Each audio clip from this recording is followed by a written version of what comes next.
guys, what's up? We are currently quarantining at a Motel 6 outside of La Quinta Resort in California.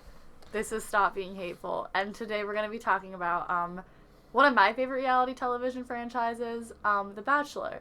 More specifically, The Bachelorette. Goodness gracious. I'm Adam McAvoy. And I'm Lori Fogg, and I really needed that. Thank you for showing up. Thank you. Thank you for showing I up. really needed this. It's really needed that. Thank you. So today we're going to first dive right into talking about the first episode of The Bachelorette. I'm no stranger to this franchise, but it was Adam's first time watching. And what did you think? I've never seen a Bachelor show before, or Bachelorette. It is very foreign to me. I do not like it at all. It is worse than Vanderpump, and it is worse than Real Housewives. I need to have headphones in to get through it, listening to a podcast.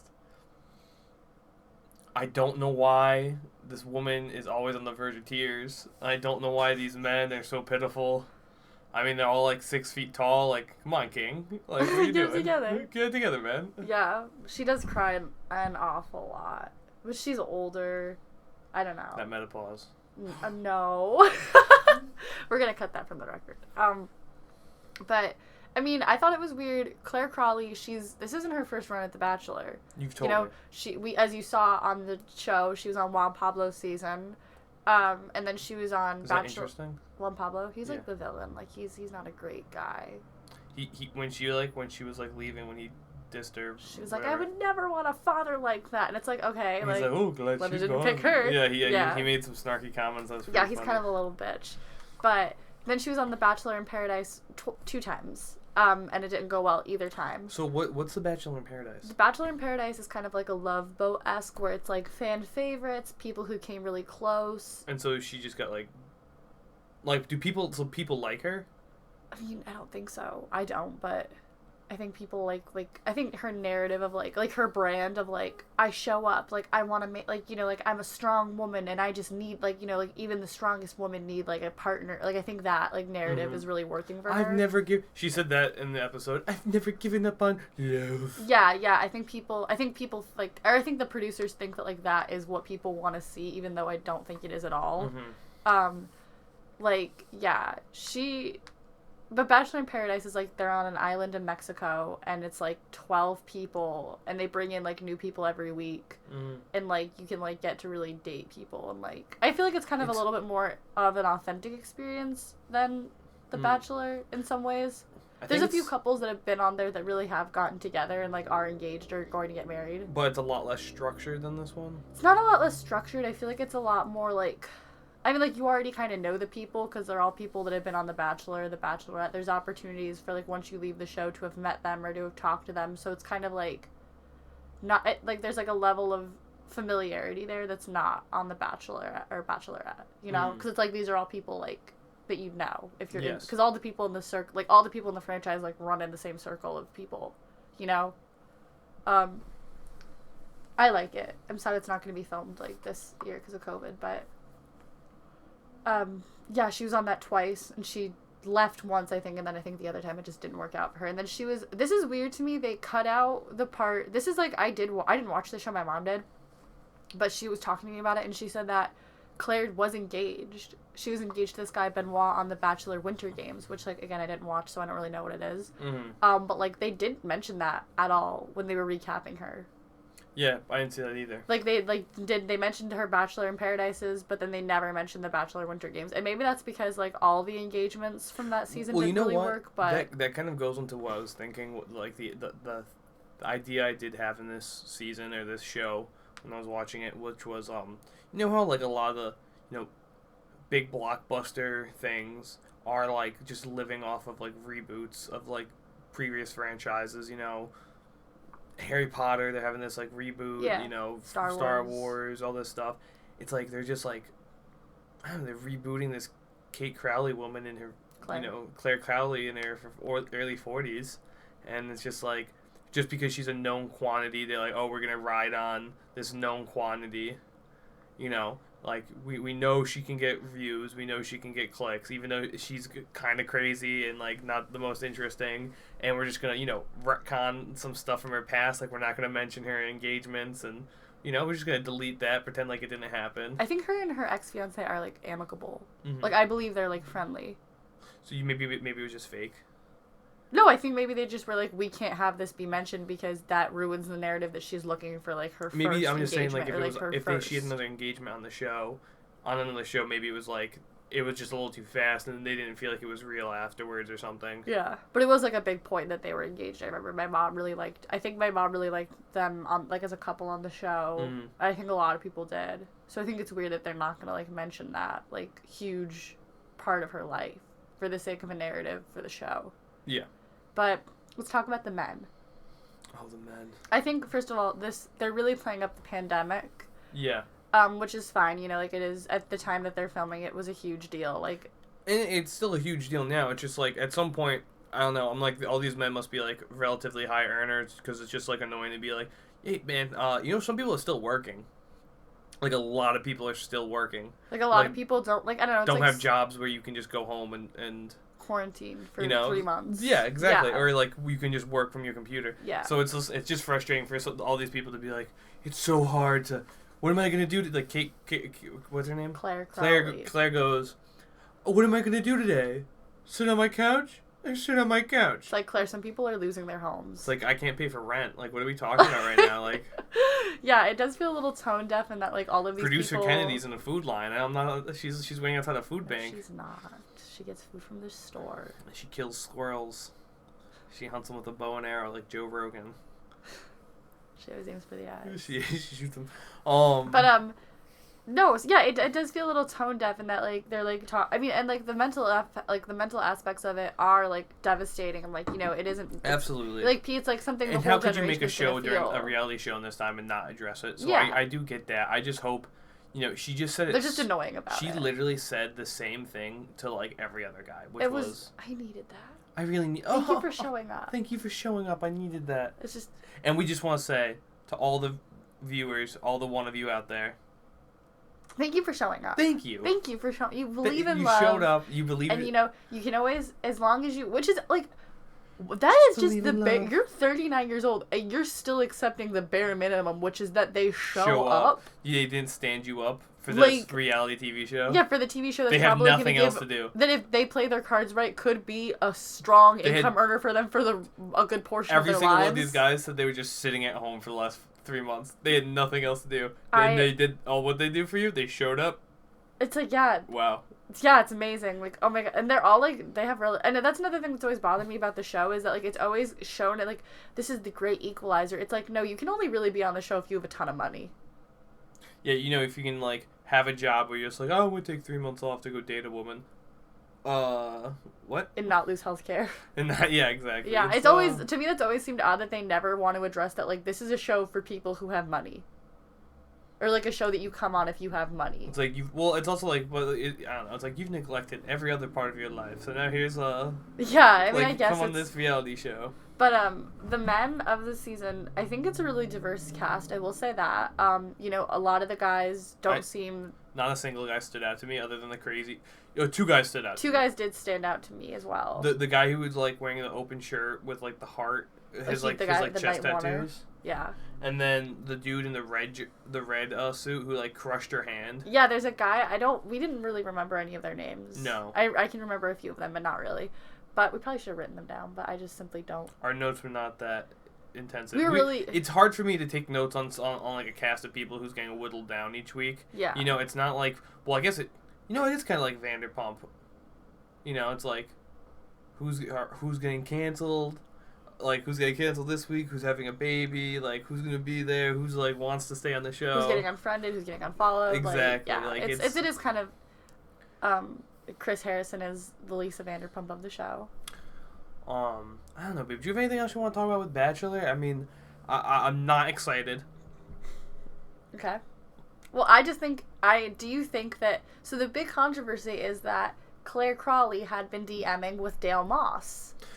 Do you think that they had any sort of communication prior to this? Prior to their DMing? No, prior to them physically meeting. If you were telling me they were DMing, I would believe that because she was all over him. She said like she met her husband as soon as she met him and kept on saying that when she was talking to him. So I would believe that there was some form of communication because he didn't do anything to give like a good impression. Like he just was like, "Hey, I'm here," and like that's all he did. Yeah. You know what I mean? Like it's yeah. They definitely know each other. Like there's no way in my mind that they did not have like even him be like, "How's your mom?" Well, what about the guy that was like the guy? Well, which if that is true, they did DM. It's very weird that she was like this one dude who looks like Shrek. You know, the Shrek with like a nice beard. He was like, she goes like, "You broke the rules. You fucked up. You should be off the show."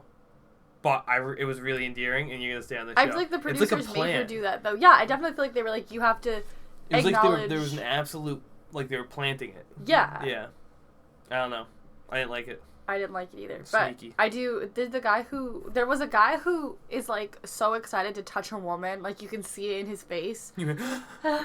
And like, I mean, I guess these men have been quarantining successfully because they all just look like horned up and like ready to go and like hungry for female attention. Yeah. That isn't through a DM or through a Snapchat. But this guy in particular, he grabs both of her hands and she's wearing like big rings. A couple of them. Like big, like I don't know if you've ever gone to icing, like that store that's like Grown Up Claire's, the big like icing chunky rings. And those are like heavy and like hard. And I also wear rings that fit me pretty well. But he grabs her hands and she's like, the ring's like dug into my finger. Like she like takes it off to reveal like a big like mark.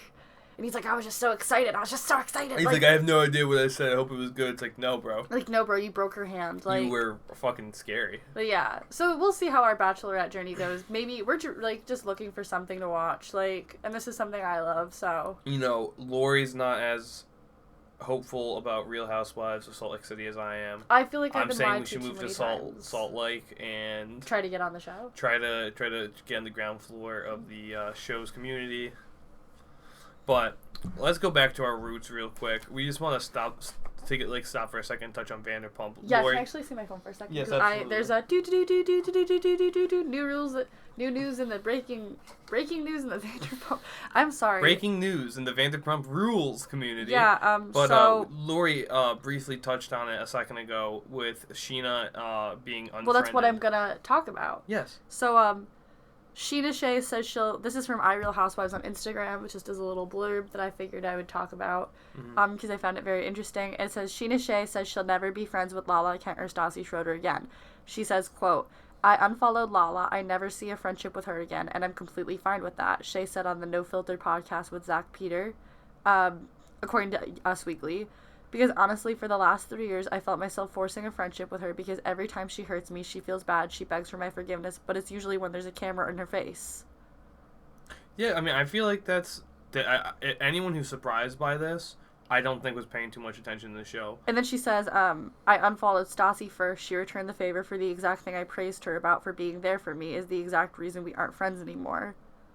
Noting that she heard from Stassi right before Jax Taylor and Brittany Cartwright's gender reveal party on the 27th of September. What'd she hear from Stassi that? I guess that Stassi was upset that Sheena had shared a private message between the two of them, which was just like Stassi being like, I'm here for you after your miscarriage, like if you need anything, like let me know. I guess Stassi didn't like just didn't like her being like, oh look, Sheena's here for me, and Sheena's like, bitch, if you're gonna I guess Stassi probably didn't like that. If you're gonna tell me that I'm being rude by sharing your DM that makes you look good, then I guess I'm being rude, and now here's me being rude. Yeah, I guess Stassi probably. I mean, I don't know if I'd love that for somebody to do either. But I mean, if the DM was good, the DM shows that it shows you in a positive light. Because she's going through a character a conflict of character. Like she can't be on the show because people see her as a bad, hateful person. Stassi? Yeah, it doesn't line up to our podcast standards of not being hateful. She needs to stop. She's got to stop. And so, I just think that it's one of those things that's like Sheena's being like, hey, Stassi's not as bad as people say that she is. Here's her doing even though we've really had nice issues. Look at her reaching out to me, even though she has all this stuff on her plate, a baby, canceled, having our queen Kristen Doty living in her basement. You know, it's all that. All this is must be very stressful. Her unemployed boyfriend. No, he's employed. I think, I don't know. He was an out of work actor. No, he was a casting director. He was an out of work actor. On the show, that's how they introduced him. Oh, he's an actor. What's he? He's not working, and now he's in the pandemic. Bo is definitely not working. I want to put it on the record that I'm a Bo apologist. I've never really gotten why everybody is so mean to him. He just seems like a normal guy. No, he's a leech. He's hopping on Stassi's like. Maybe he just loves big tits. He might and just likes to be bossed around. Some men like that. Some men. But yeah, I don't know. But like, what do you think? Sheena and Lala are definitely going to be on the show, and I feel like there's not going to be a show. Well, allegedly they're filming. Interesting. But I feel like all of the friendships that you're kind of like in the back of your head, you're like, oh, I know these are fake. Like literally everything with Lala, I'm like, I know is manufactured and fake and not genuine. And it has been from the very beginning. From the very get-go. And that's what's frustrating. And like.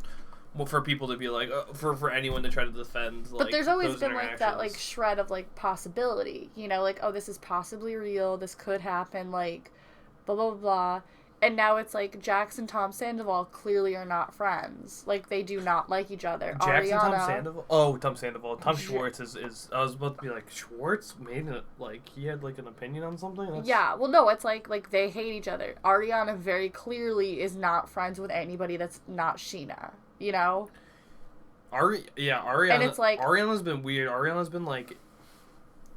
She's been, like, suggestive to Tom Sandoval the whole show that his friends are not good people. I mean, she's not wrong. And I don't think it's one of those things where it's like, she was like, you can't hang out with these people. I really think he just kind of came around to her side.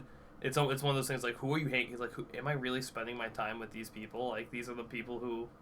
Yeah, and I mean, like, I definitely think she's, like, a level-headed person, and I think she is, like, a good influence on his life.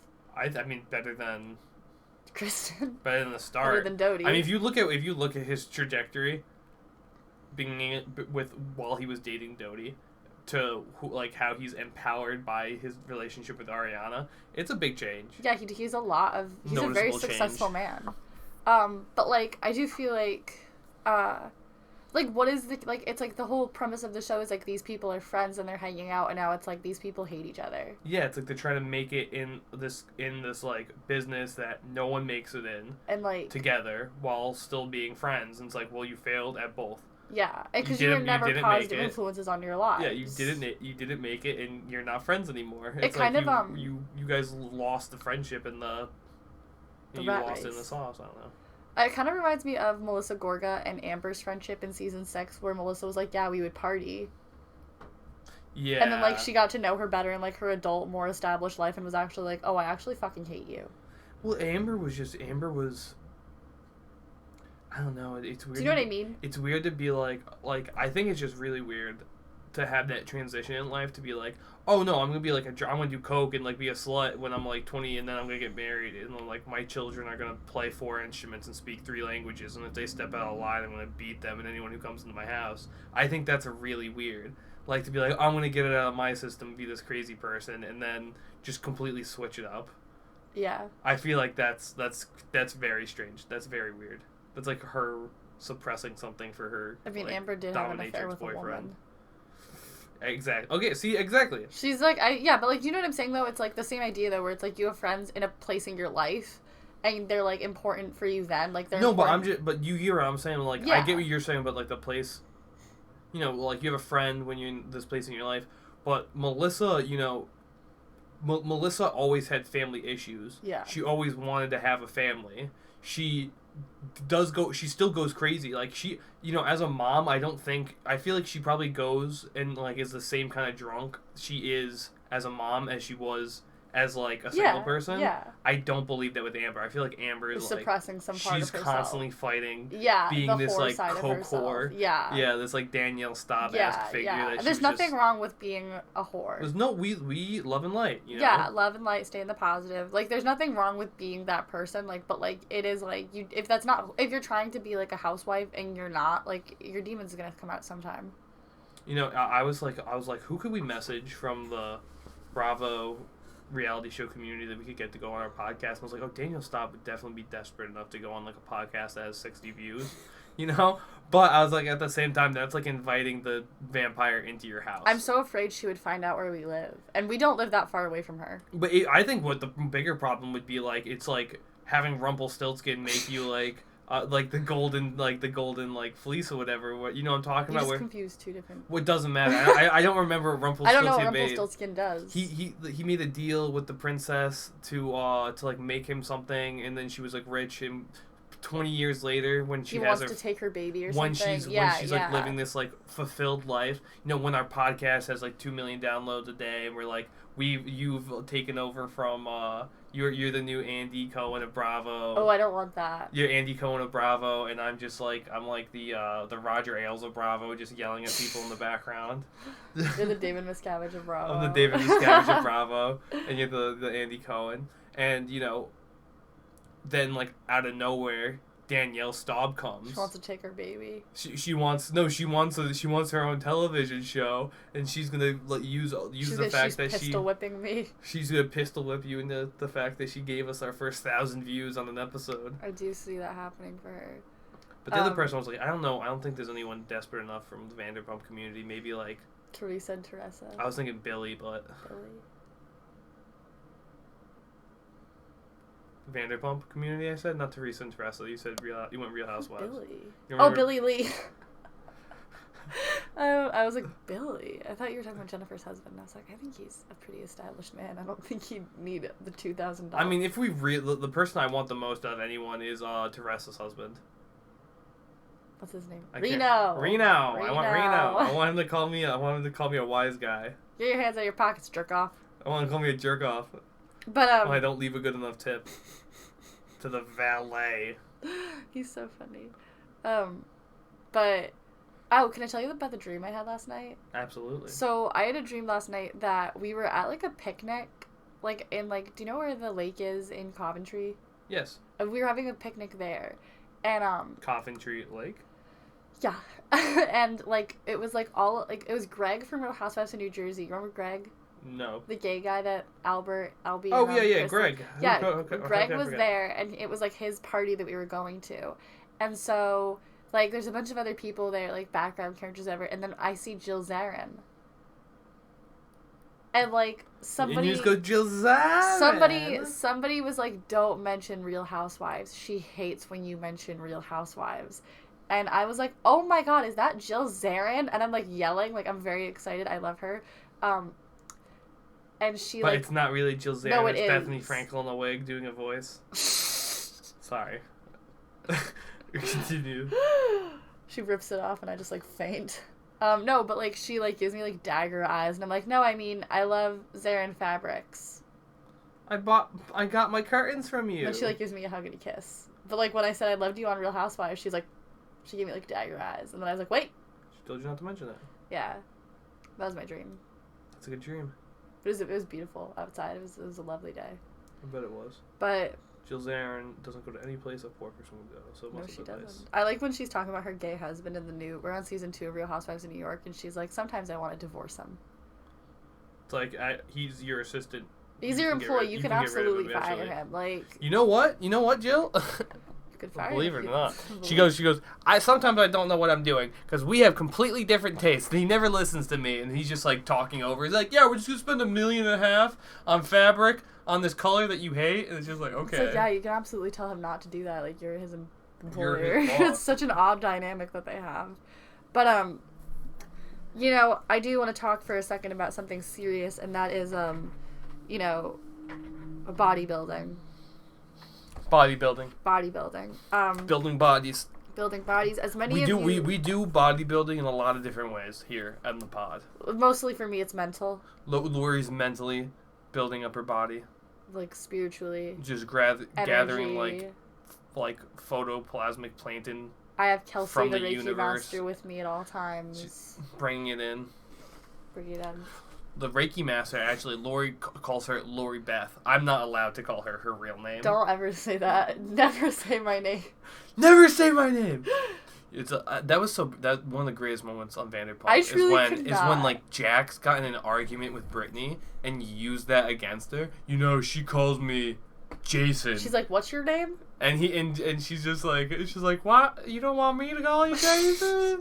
Like, that was really actually hurtful. That would have been. Could you imagine if like That's you told me your terrible. name was like Axel, and then like you were like, Kelsey calls me Adam. Like, your name's fucking Adam. Like, what? It's one of the funniest moments of Vanderpump. It's one of the funniest moments on Vanderpump to me is when she's like, "Where are eyelashes on the counter, Jax?" But Which is like objectively very we sad. just got but so sidetracked from bodybuilding. Let's talk about our Instagram. You So, can follow us on Stop at Being Stop Hateful. Being Hateful Pod on Instagram, and you can follow me on Instagram at Lofig. That's LOFIGG.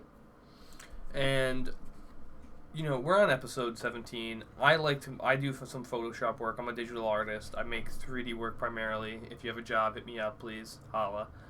Anyways, I like to make some promos for us to post on Instagram to announce when we have a new show. I used the Teresa Giudice photo of her and Frankie, Dolores' husband or son, in his first bodybuilding competition and Teresa's first bodybuilding competition. They both did very well. She got like second She or got third. third, and Frankie got first, I believe. Yeah, so it was a good Big moment for both of them. Big moment for both of them. Yeah. So I took that photo and just slapped on Joe Gorga or Giudice's head onto it. Joe Giudice. And we posted it on Instagram. With the caption, "Totally real, not photoshopped. What is Photoshop?" Or something. I said, "This photo is real and not photoshopped at all." I actually don't even know what the Adobe Suite is. Speaking of Adobe Suites, I need to re-up on our Photoshop. But we wanted to talk about just, what we want from the show. Wait, I do want to talk about the comments for a brief second that we received on absolutely. Instagram. Sorry, before we Adam really wanted wanted to. So, so that was the caption, and I didn't really think anything, of it. It's not my best Photoshop. It's very clearly a real photo. It's not photoshopped at all. But Joe Giudice was there.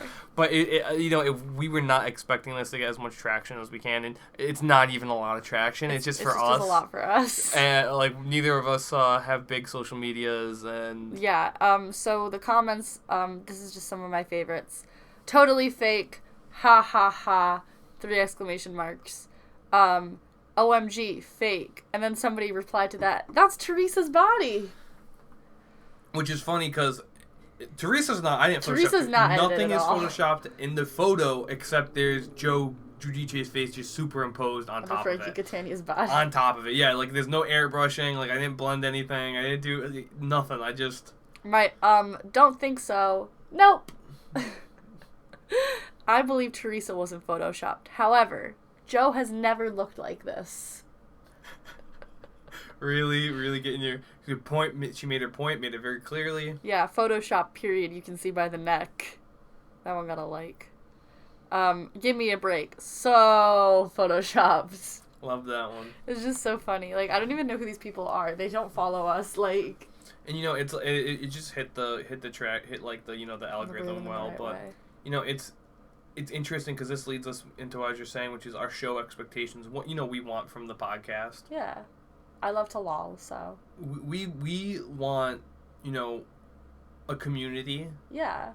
That, engages in the posts and the show. And if you would like to be a guest on the pod, feel free to DM us at Stop Being Hateful Pod on Instagram. If you have any hot takes or disagreements, send us an email. Yeah, at stopbeinghatefulpodcast@gmail.com. And, I think we're going to, possibly in the future, maybe we might open up a podcast Discord. Yeah. Because I make some Photoshops that don't get posted. Yeah. We might have, a live chat for a watching show in the future. And again, this is all stuff that we want for the podcast, but we don't have you know, we have like 6 viewers. Yeah. Yeah, We so appreciate you guys. Thank you for showing up. thank you for showing up, shouting out. Loving, laughing, staying in the positive. And we're going to keep doing it. We're going to stick with it, but yeah, we're going to try to get on Spotify sooner rather than later. Any comments, any likes and shares, we really appreciate, because like we said, we're trying to build a community around compromise, around boyfriends and girlfriends just making fun of some stupid reality shows. Lori's looking at me like that's not the point of this podcast. I do genuinely, like, I don't believe that these shows are... I don't believe the shows are frivolous. Like, I don't. I believe they have an important value in society. That's why they're popular, and that's why people want to watch them. You know? And yeah, the important value is you want to waste some time, and you're gonna watch Real Housewives. I mean, I feel like people watch. This is just me rambling, so feel free to tell me to like. No, go on. I feel like there's two sects of people who watch these shows, and one of the is the people who watch it like ironically, and the other is the version of people who watch it aspirationally. You know, Mm-hmm. and I always have thought that that's an interesting like duality to have. Is like people who like watch the show and are like, oh, this is like non. I like, oh, can you believe this happened versus, oh, I can't believe they came up like they did that. Like, yeah. I see what you mean. I've always thought that's so interesting, like, because I have people in my life who watch Bravo and, like, reality television and, like, do take it at face value, that don't acknowledge the fourth wall and that don't acknowledge, like, there's producers. Like, there's producers, there's editing, yeah, there's manipulations in the timeline. There's relationships between the cast members and the producers that affect the way the narrative is being shown. Mm-hmm. Like, it's like, it's just an interesting, like... So, yeah, definitely. I've always thought that that's so weird. Is like when people are like especially with The Bachelor, like people like view that as like this is happening, like this is real. It's like it's actually a TV show. As we can see in the very first episode with those two guys who were like, oh, I know this dude. One of the guys was like, oh, I know this dude. He's like talking to girls, DMing girls, and it's just like that really ruined the rest of the show because they had to have like a 10, 20, 30 hour long aside where they tried to get to the bottom of that. Yeah. And that bunch of guys didn't get to meet the girl. Yeah. So you can see how like the producers are manipulating already the setting up the storyline right away just to fuck with. And even like that guy, the guy in the pink blazer, Easy, he's kind of like inserted himself as like a narrator for this season because he had a lot of talking heads. He did. He was making a lot of good comments. Yeah. So he was he was a former football player. I think 3 of them are like former NFL players. Dale's a former NFL player. I think Easy was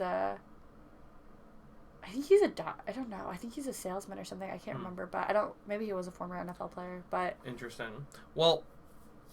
thanks for listening. Thank you for showing up. I needed that. We're showing up. We're going to go hang out by the pool in this Ramada off the highway right outside La Quinta. Actually, I think we're at the Kentucky Castle. We're at the Kentucky Castle? For sales. I told you we should have stayed at the DoubleTree, but... What can I say? I love to travel. All right. Thank you guys for listening. This has been Stop Being Hateful. DJ James, play us out.